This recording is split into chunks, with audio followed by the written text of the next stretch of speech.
Very good. All right.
Andres, Jamie Allen,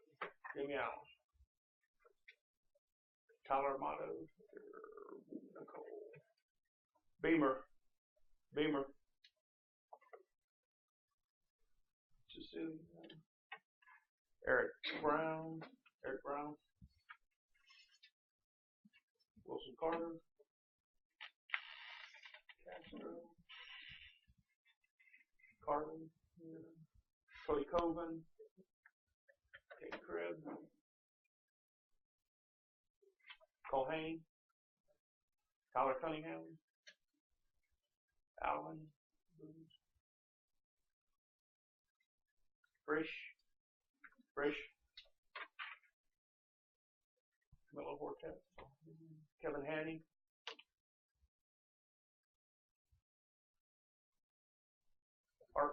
Tim Hartman,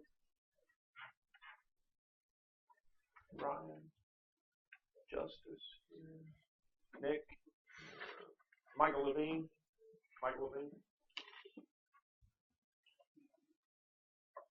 Cheryl, Hannah Wisconsin, Lady E, Bryce Nepris, Mitch, Alex Palmer,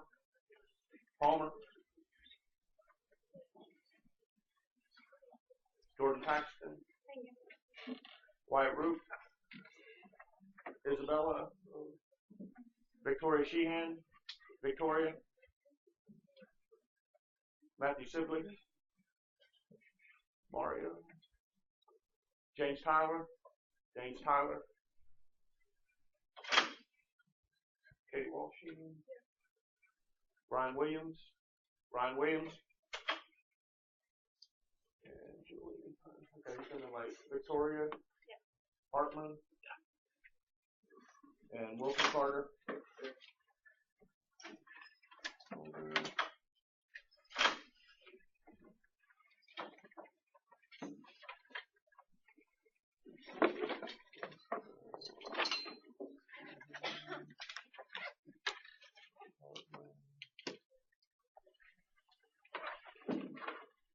Who else just came in? I got Sheehan, Hartman.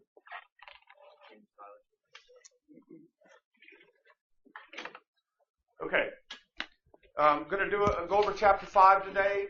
Make sure and by tomorrow, give me if you have somebody you want to work in a group with, make sure I have it. Then on Tuesday, bring your laptop, and I'm going to assign the groups. I'll do that this weekend. And so Tuesday, we're just going to kind of have a day in class where you guys can get all your exchange information with your group members. And I'm going to show you some websites where you can go try to find a franchise to make the case that it should be in Tallahassee. And try to be creative with this. You can't do 7-Eleven. Okay? They're not in Tallahassee, but everybody knows 7-Eleven. Try to find some concept that you think is different and would fit in the demographics of Tallahassee. I have a question. Yeah. I had an idea for one, and then I found out it was actually coming here. Can we still do it, even if it's not here yet? It's that Sky Zone place, like that place with like wall-to-wall trampolines. Sure. Okay. All right. If it's not here, that'll be fine. Okay. And one of the things, though, and I'll speak more about it, but one of the things to consider is, and that's an interesting concept, because do you want to be near the college or do you want to be in North Tallahassee? And that's one of the things you got to figure out. It's like World of Beers. Can't do it. It's not here, but you can't do World of Beers either. But think about World of Beers. What would be the problem with putting it near the college campus? Beer's expensive. That's one of the problems. Seems like kids got a lot of money, though. But what's the other problem? Underage drinking. What's going to happen? Okay, and I'm waiting on it to happen. I don't know when it's going to happen, and I may be totally wrong. What's going to happen when they ever crack down on underage drinking? All the bars are going to, think about the amount of people that are underage that drink. So if I were doing World of Beers, and think about the brass tap is pretty much the same concept. It's really the same thing. They went to Midtown. Well, where's the location in Tallahassee for young, single, that crowd? It's pretty much Midtown. So I think that's a good location for that. I would be scared of putting a bar near the college. If they ever crack down on it seriously, a lot of people in the bar business around the colleges are going to have trouble, because think about it, sophomores and freshmen and sophomores. There's almost no freshman or sophomore in this school, which is half the population that's 21. And you guys think that they don't know that underage drinking is going on, or is that like?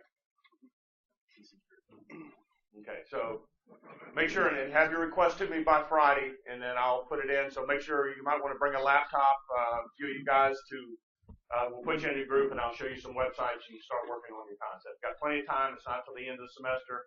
Don't forget about the other paper that's due, and that is sit down and interview a franchisee. Okay, make sure it's a franchisee, somebody who is the owner of the franchise, and 2 parts to the paper. 1, all the technical stuff I've talked about, franchise fee, advertising contribution, royalty rate, area protection.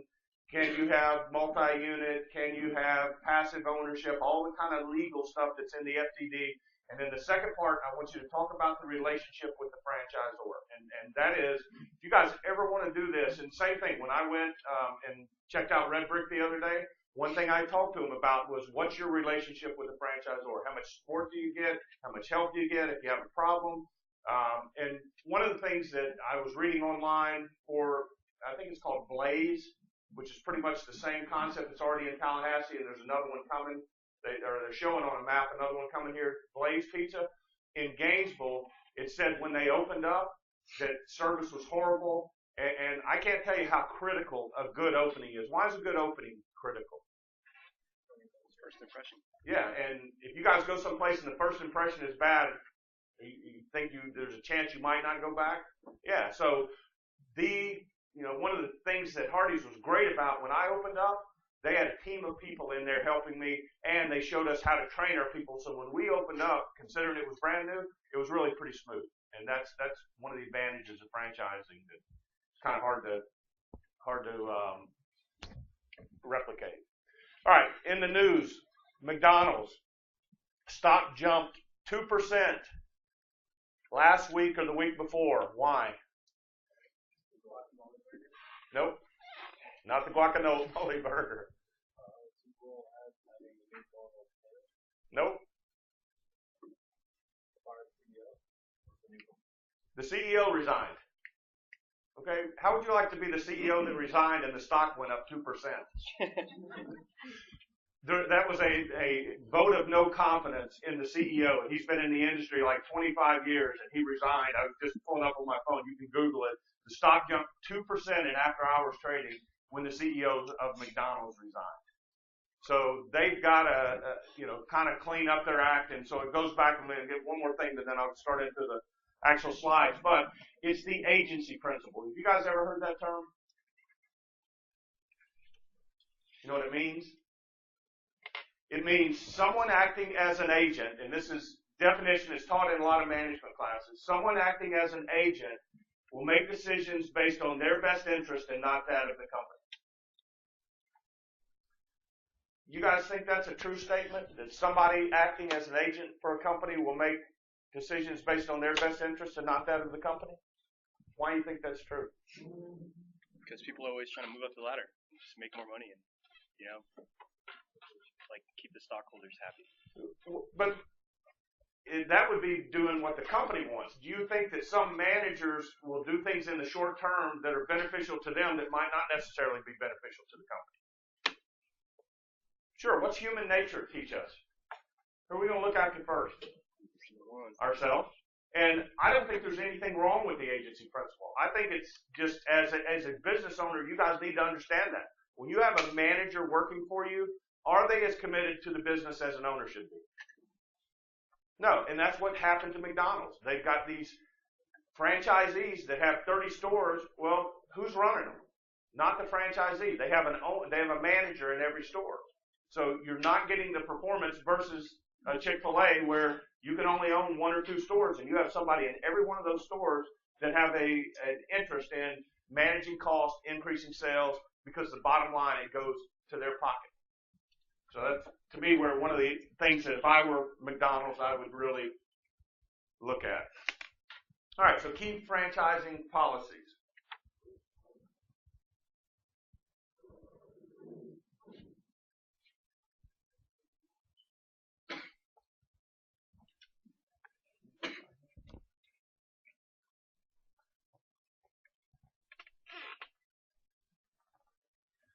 4 types of policies.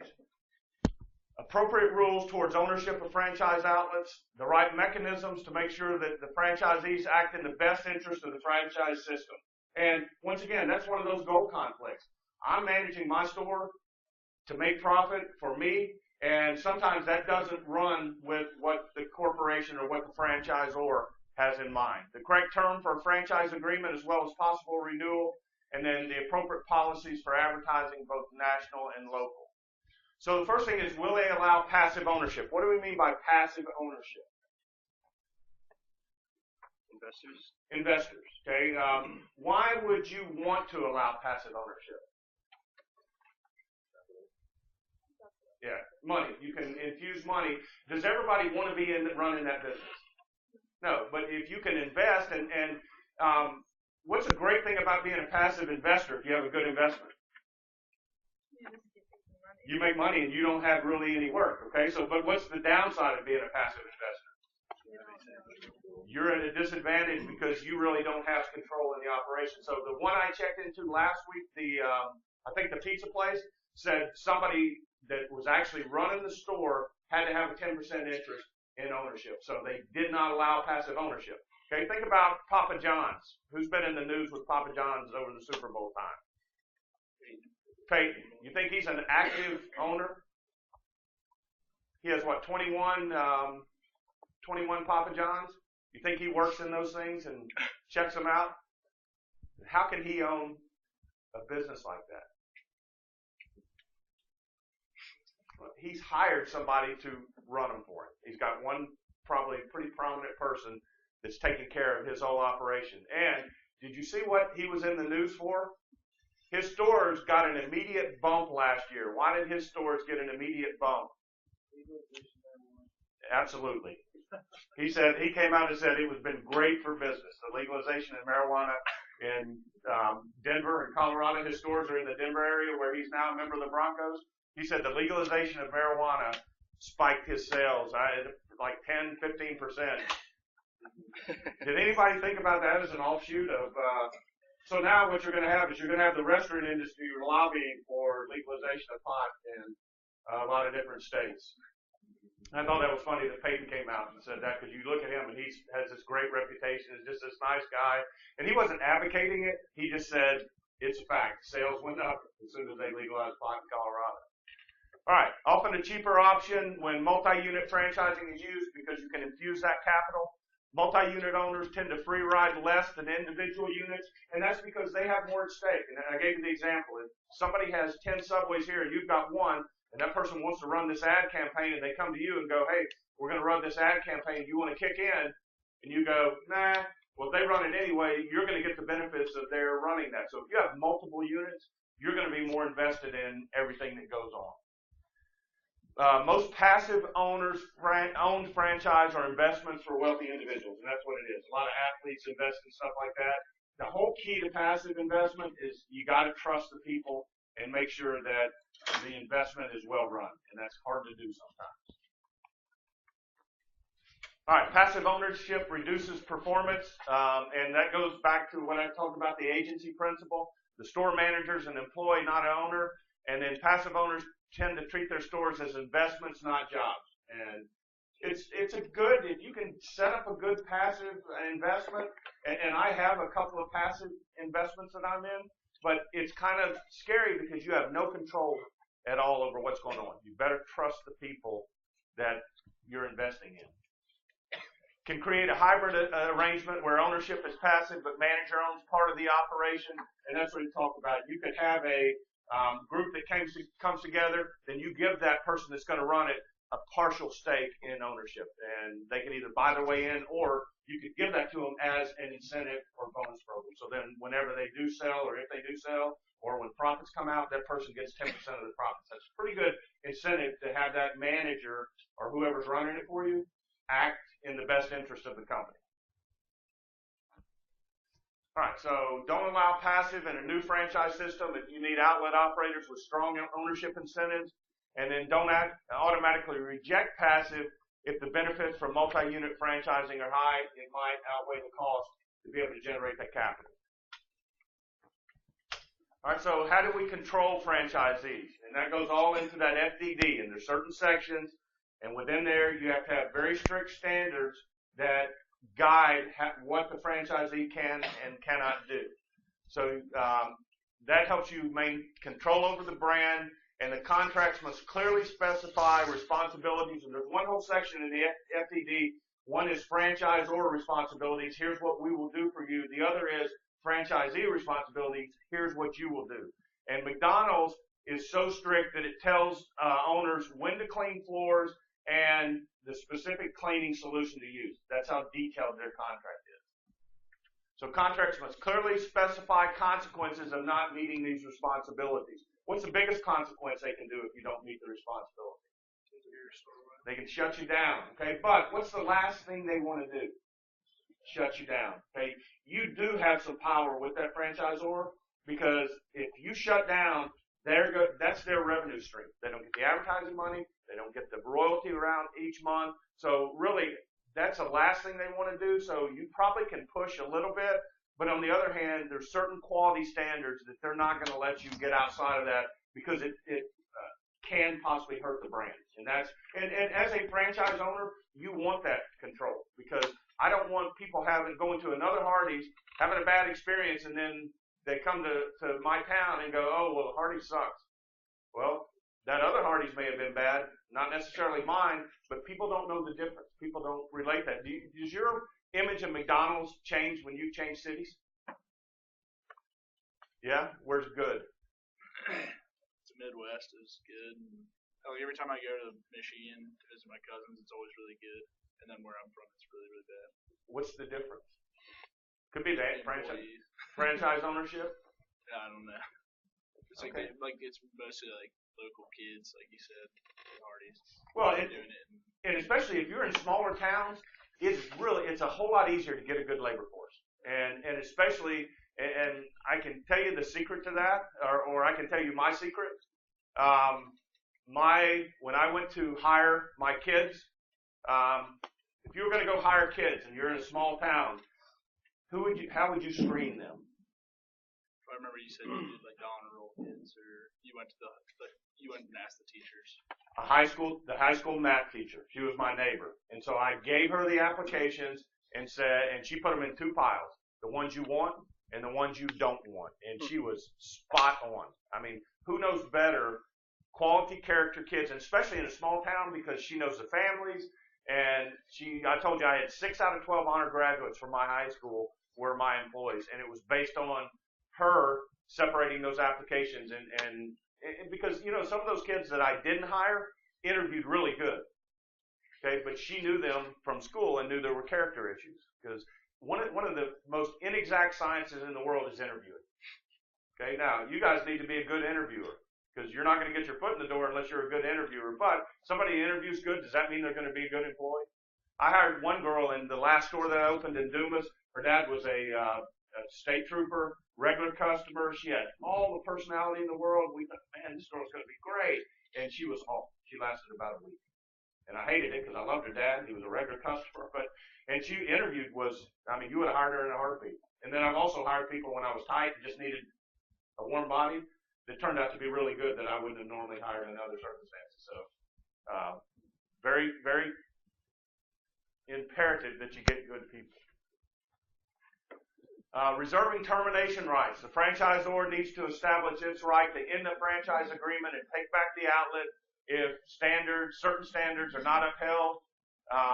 And Choice Hotels, which is a pretty big brand and some really good brands, have a policy where they can terminate every 5 years without cause. I would be really skeptical about going into a situation where they can terminate me without cause. That seems a little problematic. Why? And I'm sure they wouldn't want to, but would you guys want to invest? What do you think it costs to build a motel now? It's going to be several $1 million. And so would you want to invest that and have them come in and be able to take your license agreement from you? If you had a good place, you could probably relicense it under somebody else, but what's the problem with that? You got another franchise fee. You got to change all your signage, so it would be expensive to do that. I would once again, that's why you read that FDD. All right, you got to return the operating manual. Okay, yeah, I gave Hardee's back the manual. But what do you keep? knowledge. You can hand them back their book, but when you then go on, and that's why a lot of successful franchisees then can go out and start their own concept. Termination is often a complex and difficult legal process, and you can get it into the courts. Now, one of the things that, this is the difference between when I was dealing with Hardee's and when I was dealing with Carl's Jr. When I dealt with Hardee's, if I wanted to sue them, there was nothing in the FDD that said I couldn't sue them in my hometown. Now, whose advantage would that be to? Mine. Okay? I went to church with the judge. So if I sue Hardee's in Warren, Arkansas, he's probably, and he knows me, and he knows I'm a quality individual. He's probably going to more likely believe me. I hope this roof doesn't fall. He's more likely going to believe me. And here's this big franchisor picking on our little hometown guy in this franchise. When Carl's Jr. bought Hardee's, and the guy that bought me out had they made him go to the new contract. When he bought me out, they would not. I was in the 5th year of my 20-year contract. They would not let him assume my contract. They made him sign a new one. It said, if you sue us, you will sue us in Rocky Mount, North Carolina. Why Rocky Mount? That's their home office. Right. So, think that makes a difference on where that lawsuit was being heard? Absolutely. Once again, check your FDD. Other things that, and I don't know if you guys have seen this yet or not. What's arbitration? Guys in business, you need to know that term. What's arbitration? A third party will decide. A lot of contracts that you guys sign, I know with my builder, when I added on to my house, there was an arbitration clause. So what does that mean?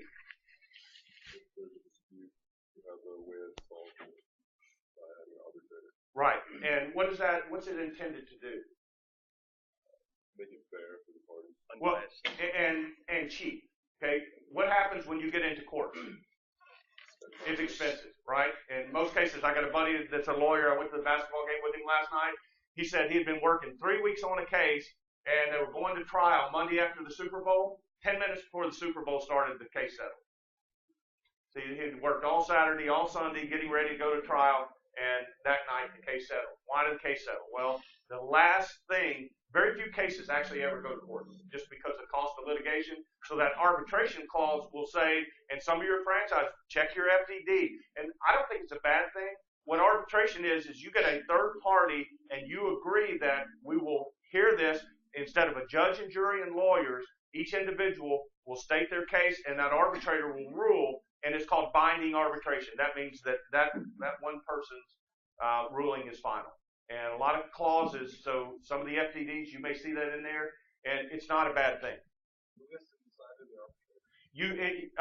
It can be spelled out in there. In a lot of cases, you can agree on one person, or if you pick somebody and they pick somebody different, then a third party may pick. So it can be specified in there. But you have to, you're allowed to agree on that arbitrator. But most arbitrators, they have a reputation, and there's usually pretty fair people. Because what happens if they're not and they get a reputation?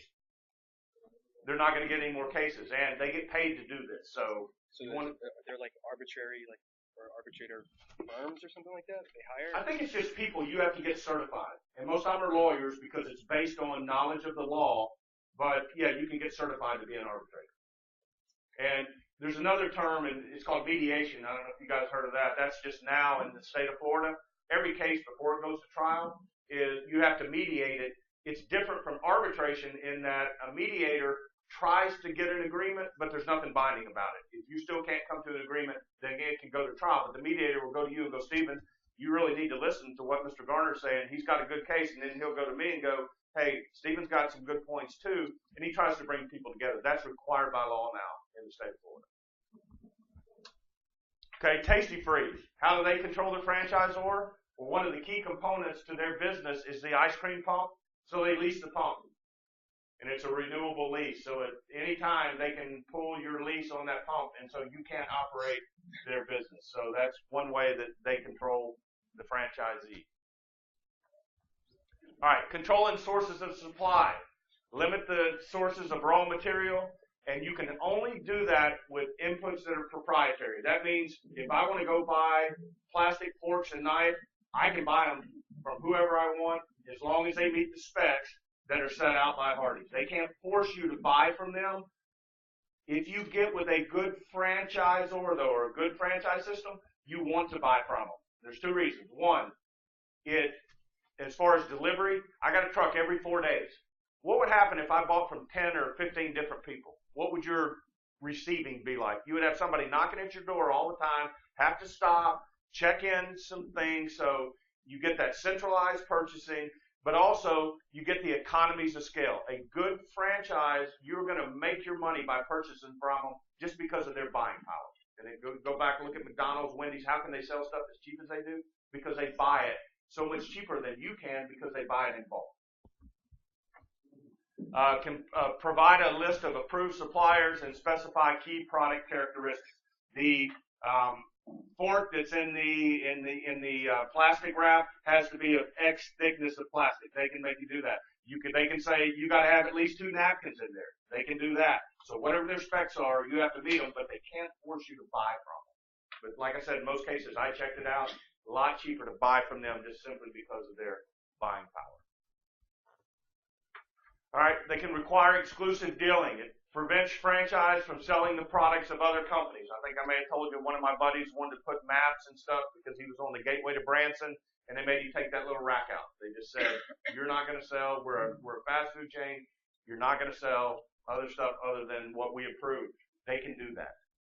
And maintain the right to purchase an outlet that a franchise wants to sell. Hardee's had that clause. So when I went to sell my restaurants, I had to, when I came to an agreement with the guy that bought it, he was another franchisee, which beauty of that is he's already approved.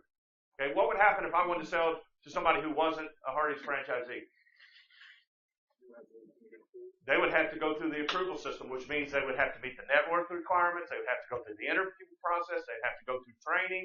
That would have been a very cumbersome process. So anytime, if you guys do get a franchise, the easiest way to sell your franchise is to another franchisee. They're pre-approved. Don't have to worry about that.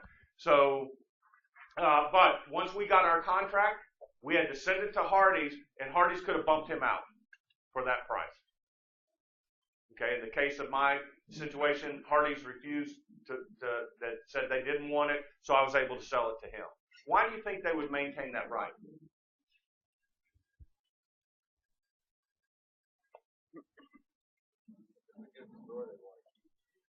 They could, yeah. If you had it, which mine was very profitable. And think about my situation too. We were very close to having control of the advertising based on our area, the way it was set up. The company had 12 and we had 10 franchise stores. So it was getting very close. The franchisees could have taken over control of the advertising if they opened 3 more stores. The company might have wanted to come in there and take those 2 stores to protect their advertising. They might have wanted to take those 2 stores because they were extremely profitable. So they have the right to do that. So why do you think they didn't? Probably because they were kind of out away from any other store they would have had. And then what's the problem for the company? They have to check up on the stores, right? So if all their other stores are in North Arkansas, now all of a sudden I got these 2 stores down in South Arkansas, then they've got to have their person.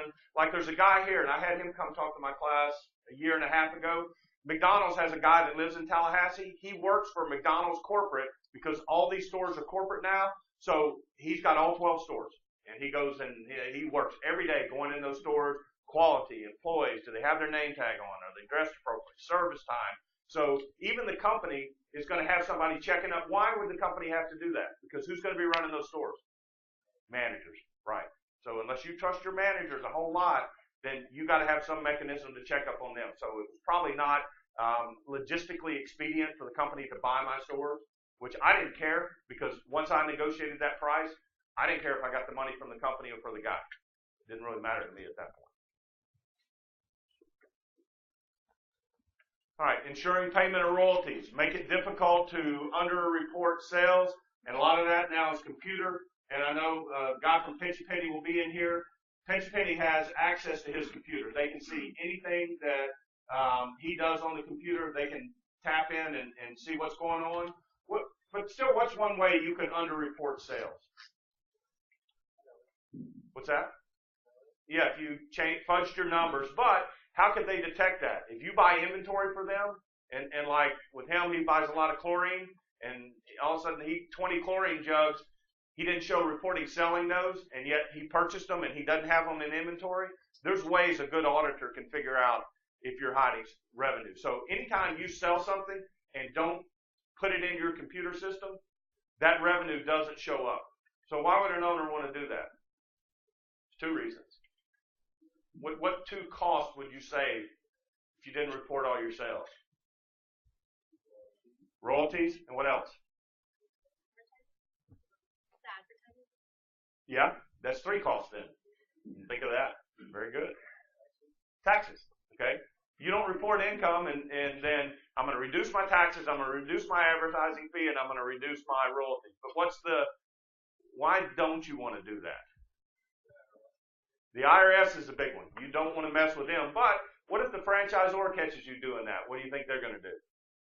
Probably going to yank your franchise. They probably don't care. And are they going to have grounds to do that? Absolutely. Yeah. And in that case, you got a profitable place. They're going to take your store from you, and they probably will win. Now, here's the other thing, and a lot of people don't think about this. What happens when you go to sell your franchise and you have not reported all that income? It's not worth as much. Is a bank going to loan on your word that, oh, it really does more, but I'm not reporting that? Would you buy it from somebody who says, oh, I've been, it's not a big deal. I've been sticking about $5,000 a month in my pocket. You can do the same thing. Yeah, you can't do that. So my advice, and you guys can do whatever you want to do, is run your business the honest way. And it's not worth all the stuff that you can get in. And the franchisor will audit your books and reconcile it with your inventory, and they can do that. A good auditor can pick out stuff very, very easily. All right, provide franchisees with excess profits. The franchisee has to make enough money that there's not a reason to cheat. Why would you think people start to cheat? Cash flow's tight, can't pay our bills, can't pay our royalty fee. So if the franchisee is not profitable, you don't have a system. Number one, you're not going to be able to sell them because other franchisees are going to talk, and when people do their due diligence, they're going to say, man, you can't make any money in this. So the franchisee has got to be able to make money. And it minimizes the need to monitor franchises, because if I'm making money, not that big a deal, and then that becomes a win-win situation. Your franchisor should be your business partner. They should be invested in you succeeding, because you succeeding means they succeed. In some certain situations, and I know Mr. Smith talked about, is there still a Quiznos in town? He did a lot of stuff before he bought Pinch a Penny. He checked out a lot of franchises, and he said Quiznos was like, man, sign on the line, and then we'll do everything else later. They were just like, all they wanted to do was sell a store. And no support, no due diligence, just sign on the line. That's not the type of business you want to be in, Dustin. I know a lot of people don't remember, but remember when Hardee's used to just sell like chicken? Yeah. How did that affect the business and profits when it switched to like just a name like Hardee's? Actually, Hardee's originally did not sell chicken. Okay, Hardee's bought out a chain called Roy Rogers, who was up in the Northeast. So I was at the beginning of that. So when I opened my store, I had the option to sell chicken or not sell chicken. Okay, so I chose to sell chicken. It cost me another $20,000 in equipment, because you had to have another fryer, had to have a warming cabinet, so it was kind of expensive. But the chicken from Hardee's was, I don't know if you guys ever eat Hardee's chicken. It was so much better than KFC. But what happened? I put it in both my stores. In Monticello, the second town I was in, I ended up having to quit selling it, because the other problem with chicken is if you don't sell it, it takes 16 minutes to cook. So what happens if I cook a bunch and then people don't buy it? Waste. I'm throwing away all that chicken. Then what happens if I don't cook enough and people come in and want it? Well, it's going to be 16 minutes before we have any new. So it was problematic to run a chicken restaurant and a hamburger restaurant all in one. It was a chore. And KFC in that little town I was in, I sold chicken the whole time I was there. KFC just cleaned my clock with the chicken business, and our chicken was so much better. People just didn't perceive Hardee's as a chicken restaurant. And think about Dunkin' Donuts. How many of you guys go to Dunkin' Donuts for lunch? Why? Because they fight. When you think of Dunkin' Donuts, what do you think about? Breakfast and coffee, right? It's a perception thing. And so it was a good idea. Operationally, it was very challenging. We fought a lot of waste. And then customers being aggravated if it wasn't ready on time. Now, where it was huge and good for us is we got to cater a lot of events that people wanted chicken. So if somebody wanted 100, 150 pieces, you could make money doing that. So you said that Hardee's bought Roy Rogers. Right. So when Carl's Jr. bought Hardee's, were they already like the same thing? No. You know, Carl's Jr. and Hardee's basically have the same sign and stuff. No. Because now, like now Roy Rogers still has a completely different store and sign and everything's different. Okay. It's called a holding company. All right. It's like if Burger King buys Tim Hortons is still going to have signs that have Tim Hortons. It's just the holding company that owns those. They're called wholly owned subsidiaries. So Hardee's corporate, and it was Invesco or whoever owned it, owned Roy Rogers. But they didn't change anything. They didn't change anything. But when Carl's Jr., who was the 7th largest hamburger chain, bought Hardee's, who was the 4th largest hamburger chain, then they changed the logo. And that was I wrote a really good paper in the MBA program it was in a marketing class on combining two cultures of totally separate businesses, and it almost killed Hardee's. Because now, you're right, if you look now, Hardee's has a star on it, right? My signs didn't have the star on it because I was Hardee's, but when Carl's bought us, and that's when I got out, because first of all, it wasn't any fun. When Carl's bought us, they were a sophisticated California company, and they were not fun at all. I mean, it was the whole culture changed. But they tried to infuse those two cultures, and so like in North Carolina, South Carolina, where Hardee's is huge, they didn't buy the whole Carl's deal. And they started changing like stuff that they shouldn't have started changing. Because what do you think when you think about North Carolina versus California? What do you think about what would work in California? Think there's more salads and that type of deal. What do you think about in the Deep South? Fried food, fried chicken. And so the cultures really didn't work. It almost ripped the company apart. And so like Carl's went in, I remember it, like Oklahoma City. Carl's went in there, and the people in Oklahoma City were not happy with Hardee's, and so Carl's changed it all around. And the feedback they got was, it's not that we don't want you coming in here and doing this, we just want our Hardee's better. So the new culture wasn't the answer. And as a matter of fact, it almost tore it up in some places. Would a fryer heater still cost around $20,000? Probably at least.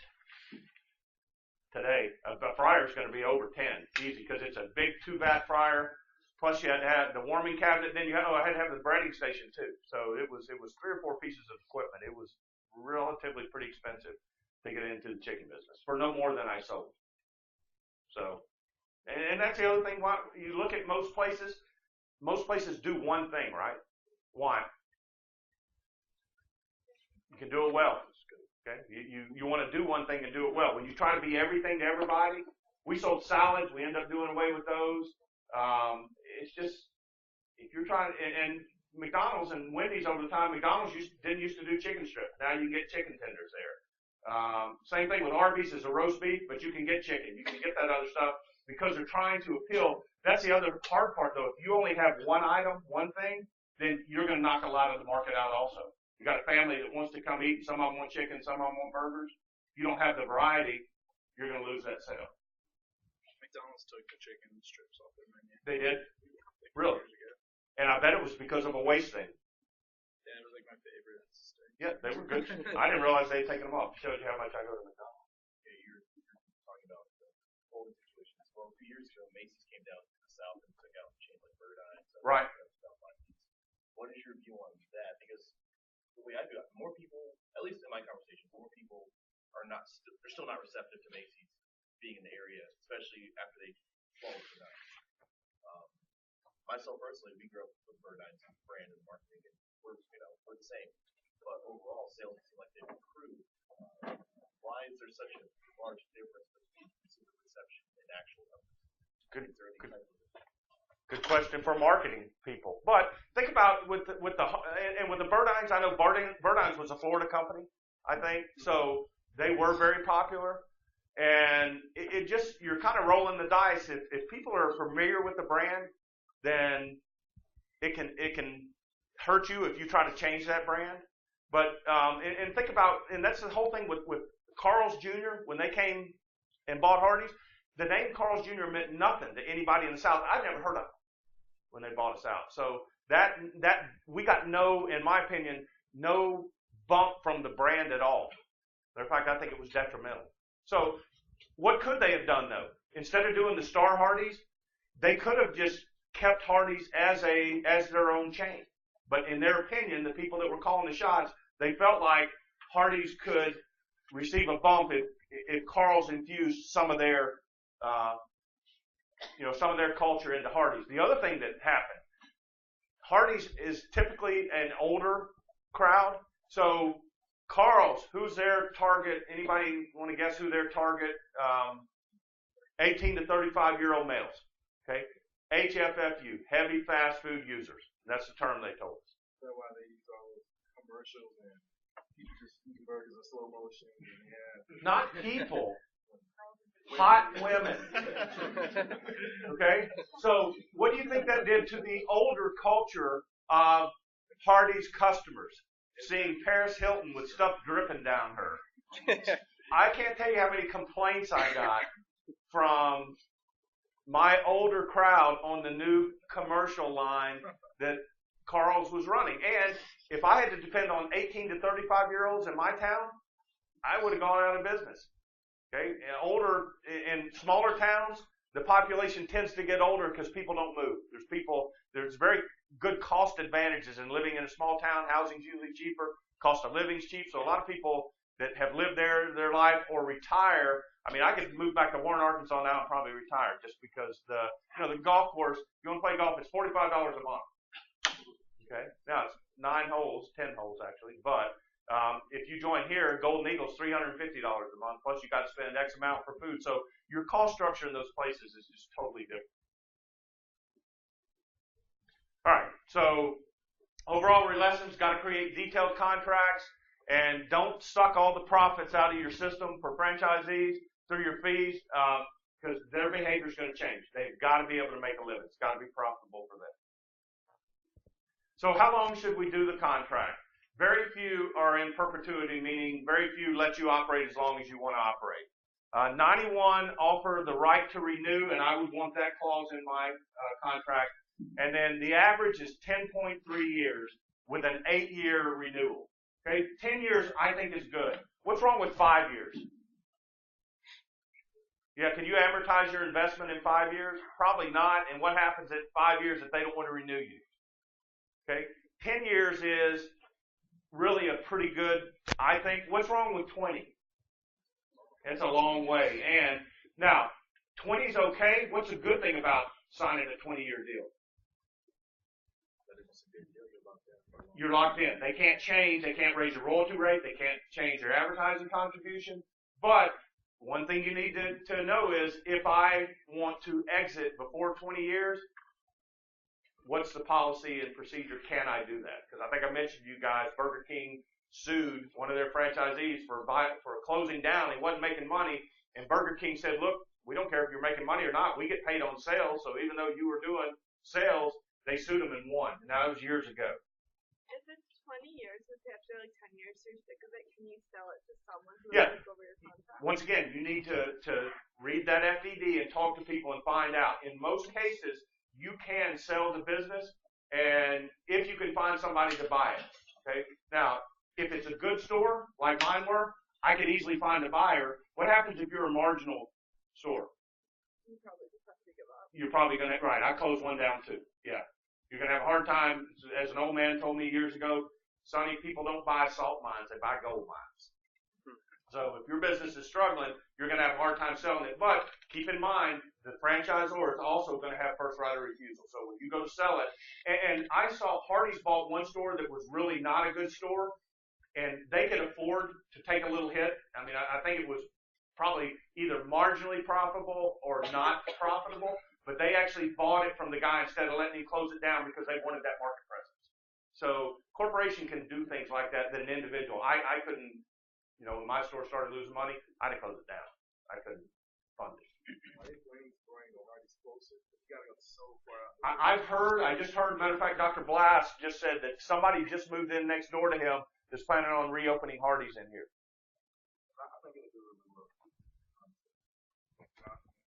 Oh, I don't know. I wouldn't do it.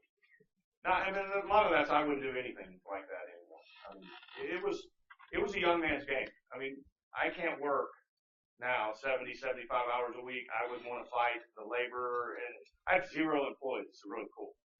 You know, think about it, 120 employees. You want those headaches?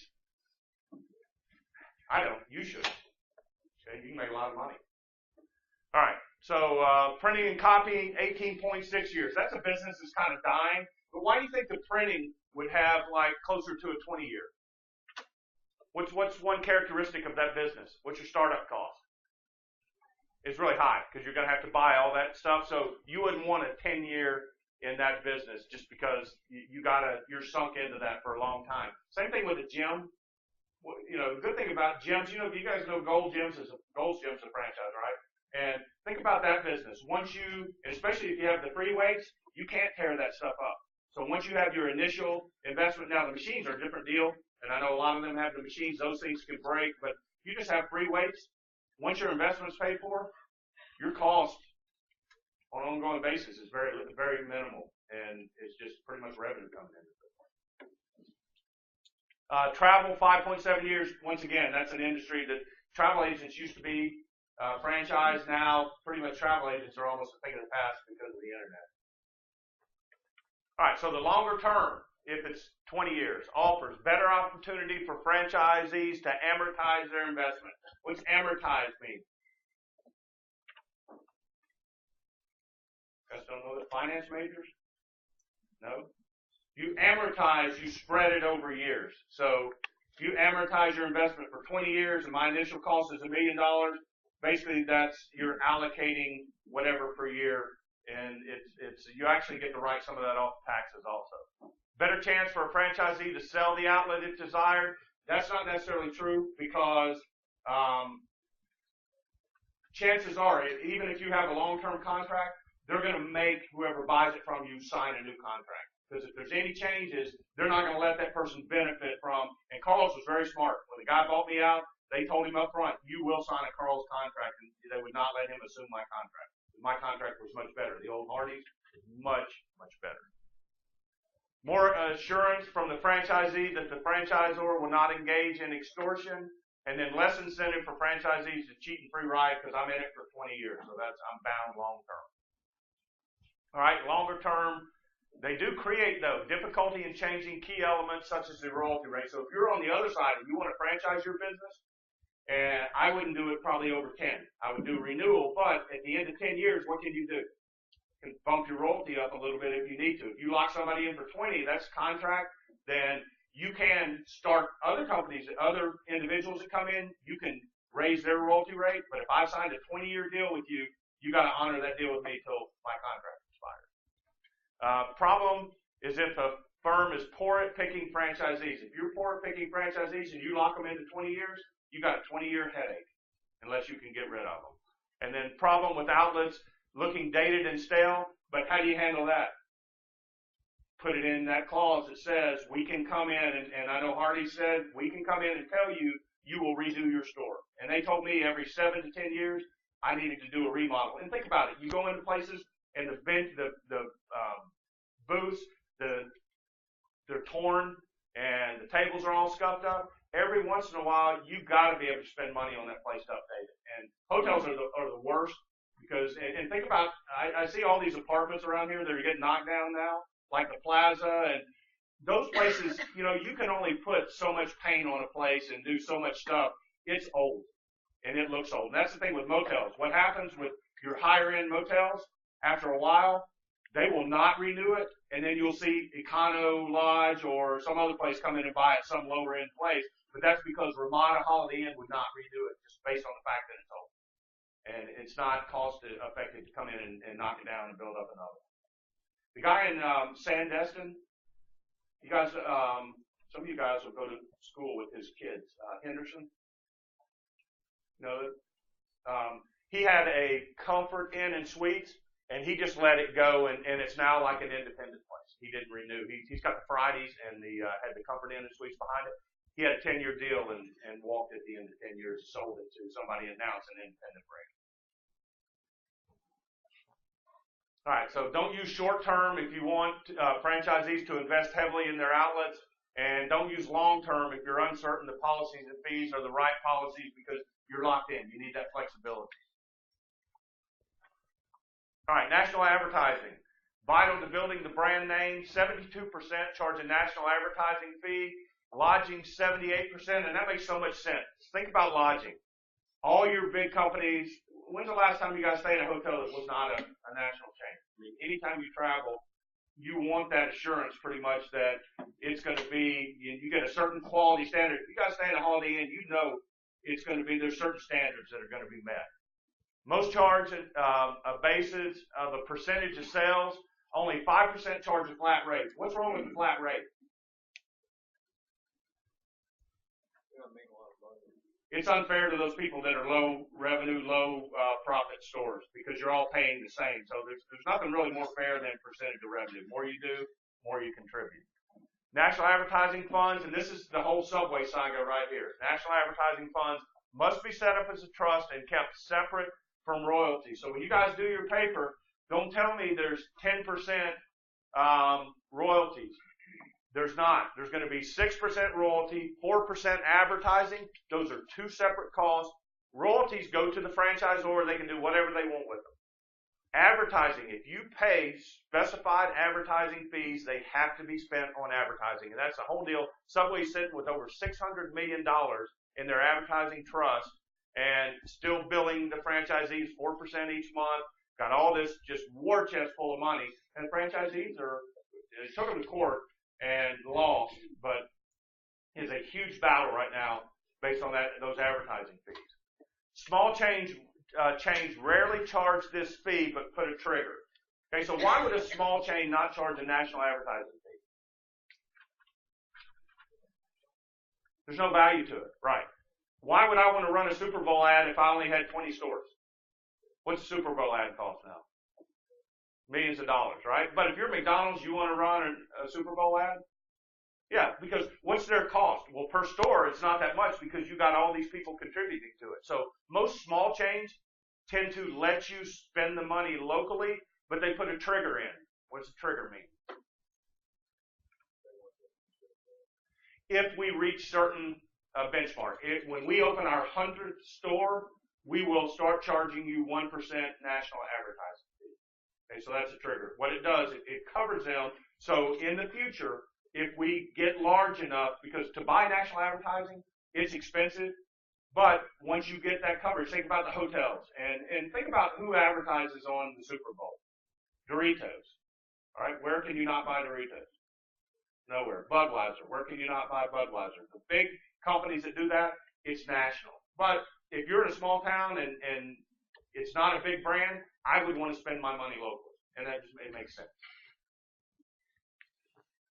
All right, so local advertising. Many franchisors require local advertising. Mine was 1%. And that's the one thing I will tell you I never got checked on. They never... But what's one thing, what would be hard to check on local advertising, people spending money? What are ways you can spend money locally that not necessarily would show up as advertising? Absolutely. Sponsor a Little League team, put a sign at the park. We used to do, I gave the, God, this will tell you, the town I lived in, how small it was. The Little League baseball games were on the radio. Okay, think about it. You guys played Little League? It was on the radio station. So we gave the Hardee's player of the game that the announcers, you had two announcers that called the radio, and they called the game. We gave the Hardee's player of the game, and we gave a free combo meal to the player of the game. So every one of those they gave out, that was local advertising for me. Sometimes it worked out that they came through and the family came in and ate. Other times they came through, the kid got the meal and left. You know, it's part of it. Yearbook ad.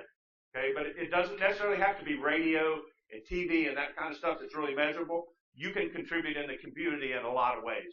And I would encourage that regardless, just because, especially the smaller the community, you want to be active in that community. So yesterday I went to the basketball game and they gave an entire section out free Whataburger. Yeah. And so we went to Whataburger after. There was like 40 people and all they got was the one Whataburger. Like, where's the value in that? There's not. It's to college kids who are clearly not going to go buy more food than the free food they're just getting. The hope is one of two things. Number one, when you go to buy that burger, that you're going to buy a fries and drink to go with it, or because of that goodwill gesture, next time you're hungry late at night, you're going to go to Whataburger. It's a cost of doing business. The yearbook ad. How many people you think look at a yearbook ad and go, oh, well, Hardy's bought a yearbook ad. I'm going to go eat with them. It was just funny because the whole restaurant was packed, and I was like, what the heck? And every single person was getting a free Whataburger. The worst, I don't know if I told you, the worst month I ever had, there's only 1 month that I did not make money in my store. Hardee's ran a rollback and ran their Big Deluxe, which is their signature burger, for 69 cents. Okay, what are they hoping? People are going to buy a fry and stuff with it. I had people coming in buying sacks of 10 and 12 burgers, going to the convenience store and buying drinks and waters or whatever, feeding their crew, and I lost money that month. Yeah, Chick-fil-A right now for the whole entire month is giving away free iced coffee. Like, how much money would they lose for that? Then I'm pretty sure everyone is going to just I would, so you don't have to buy anything with it? No, you just get free iced coffee the whole month. But a lot of people, probably coffee is more of a support type stuff that people, but it's not either. I guess a lot of people go through in the morning and just grab coffee. But I guess people that eat breakfast then maybe get coffee. There's a lot of people that feel obligated when you give something free to buy something else also. But it's just the cost of advertising. And I guarantee you they know. Chick-fil-A knows. That sounds like My boyfriend's mom actually does all the marketing for Chick-fil-A, and so they've been trying to push this coffee thing for a while because, like you said, getting into the breakfast business for fast food is like a huge market, and so their coffee hasn't been doing that well, and that's why they're doing Okay. It's any I think free medium coffee, so iced hot. Okay, and that makes a lot of sense. Okay, so what are they doing? Trying to introduce people that, okay, you come here for breakfast, but Chick-fil-A is way down on the coffee scale. Who's number one on the coffee scale? Starbucks. Who's number two? Dunkin' Donuts. Okay, those two places pretty much control the coffee market, so that's what they're doing. They're introducing that product to try to get people in the routine. And you got to spend money sometimes to make money. I still like Dunkin' Donuts. I'm just going to use them for big coffee for the month. Well, that's one of the it's one of the dangers of advertising is you can't force people. You're going to give something away, you can't force people. I mean, I buy a Chick-fil-A calendar every year. You get last month was a grilled chicken sandwich and a drink. It pretty much paid for the calendar for the year. Now this month is a free iced coffee. You can have mine. No, but it's also a 3-pack nugget. But the thing is, am I going to go through and order a 3-pack nugget and not order something with it? Or, it's just, you can't, there's times when it's calculated. And these companies are very sophisticated, they know. But now Hardee's, that month that I lost money, they were extremely happy because my sales were like through the roof. We had a heck of a good month. And so why are they happy? What do they get paid on? Sales. So it was a double whammy. Not only did my sales go through the roof, my margins were crap, and I had to pay higher royalties and higher advertising contribution based on higher sales. So how does the sale note completely free? They will no, there's no dollar, so it's subtracted from your food cost. Yeah. Yep. All right. So many franchisors use co-op advertising, and that was the main part of mine. McDonald's main thrust is national, just because they're so big. Hardee's, I paid 1% national, 1% local, and then 2.5% what was called co-op, and that was pretty much every store in Arkansas had to contribute to that. We had a vote. Once again, I told you the company had 12, we had 10, so pretty much the company dictated, but ours was co-op. It was very good in Arkansas because only TV stations are in Little Rock, so it pretty much touched all of us, so co-op was a good deal for that, but I got most of my stuff local anyway. Most of mine was local marketing that I did, and a lot of the marketing I did didn't cost that much money. You just got to you guys saw the film, you got to be involved in the community. You sell yourself. All right, so national advertising is important for large change. Triggers we talked about are smart, but local advertising is key when the change is small and new.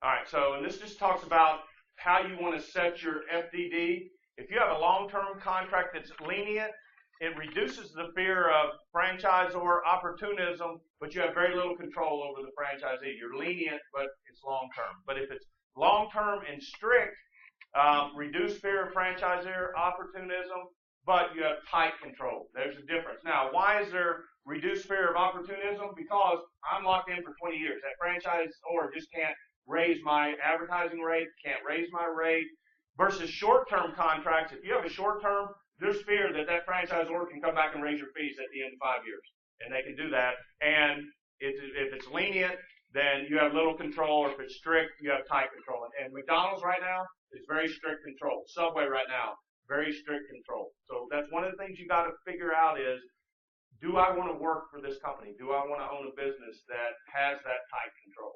Do you have a question, Irvin? I'm sorry. Oh, no, I was going to say the same thing as him. Okay. All right, so creating effective policies is essential to making it succeed.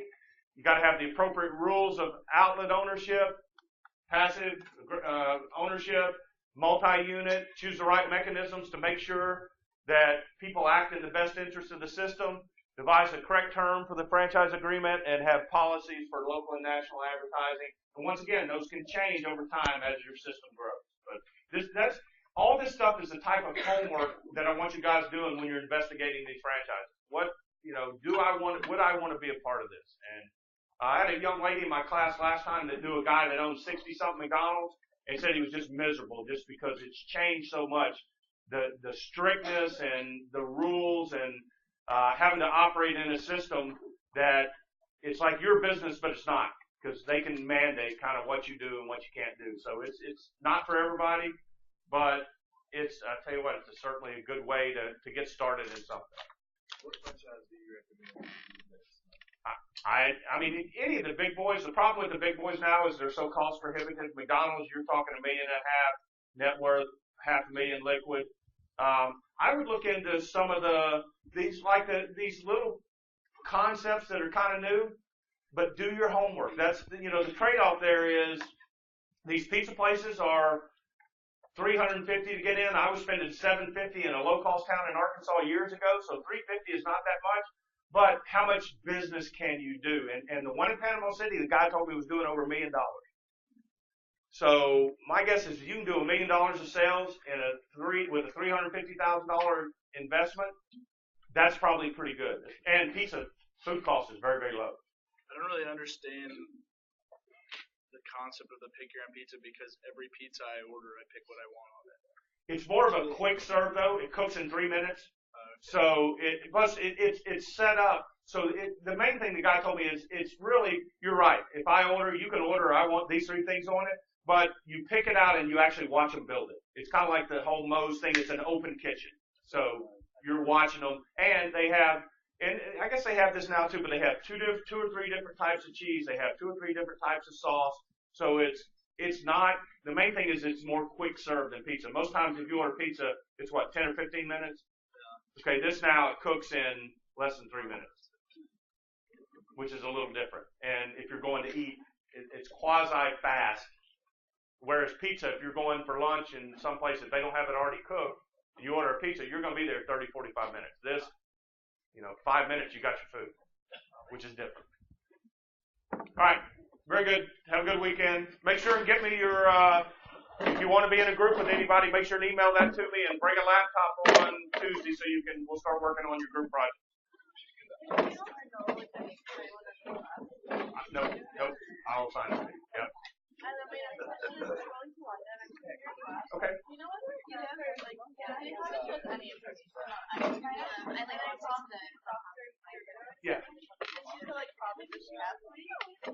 pop-ups that are like flights, like all that stuff. There's not.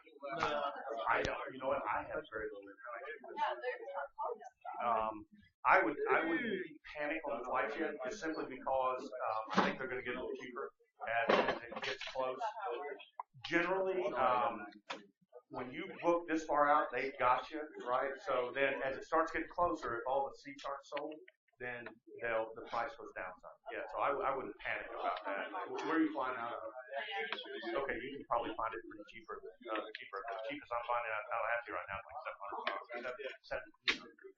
I don't know if you started looking. Oh yeah, dude. Check the you guys. Yeah. But I'm planning my family over later, so that's what I'm looking at. Yeah. I heard that for all of my other entrepreneurs I checked Charleston, I checked Charlotte, I checked Atlanta. I'm checked because I may fly through people over there. Yo, how are you doing? Expensive, but no, if I hear anything, I'll let you know. But I've heard very little also. Yeah. Okay. Thank you. Yep. You know when the test is coming, Graders? It's already posted. It is? Yeah. What's your name? All right. Gotcha. Do you think 7-Eleven would let you just operate Slurpee machines? Like make a franchise of just like say on the boardwalk at the beach, you just throw a Slurpee machine on the wall